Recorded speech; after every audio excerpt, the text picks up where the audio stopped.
Concerns are mounting this morning over how much our Defence Force knew about Chinese warships conducting live fire drills in the Tasman Sea. After it was revealed a commercial pilot with Virgin Australia was first to make the discovery. The pilot then alerted Air Services Australia, who then told Defence Force officials. Questions are also being raised as to why that warning only came through 30 minutes after those drills began. For more, we're joined by maritime security expert Jennifer Parker, live from San Francisco. Good morning to you. Tell us, is this a concern or is this normal operations?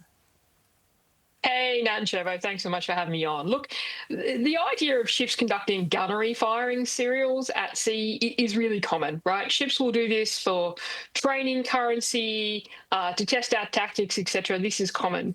What's not common, though, is the way the Chinese naval ships have conducted this. So yes, they're on the high seas. They don't need to get permission from anyone because of where they were, some 340 nautical miles from Australia. But normally you would give earlier notice to aircraft in the area, and that's coming up on the emergency circuit and communicating to the aircraft that you intend to conduct a firing, and normally you do that a couple of hours before you start. Clearly the Chinese ships haven't done that. They've also clearly been too close to civilian air routes. So again, normally you try and distance yourself at least 10 nautical miles, so 18 kilometres from a known civilian air route. Given the amount of aircraft that have had to divert, we heard Air Services Australia say about 49, they've clearly been too close. So it's really not good practice. Why didn't our defence surveillance pick this up before a commercial pilot? Look, the commercial pilots picked it up because it was put on the emergency circuit.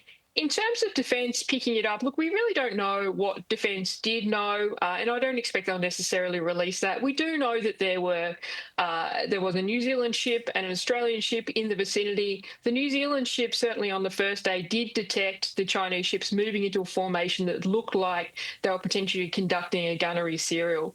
That said, it's really difficult to actually tell what they're doing, whether they're doing drills or they're going to do a live firing, without them actually announcing it or commencing the firing. So I think it's not unrealistic to think that our Defence Force didn't know that they didn't intend to do it.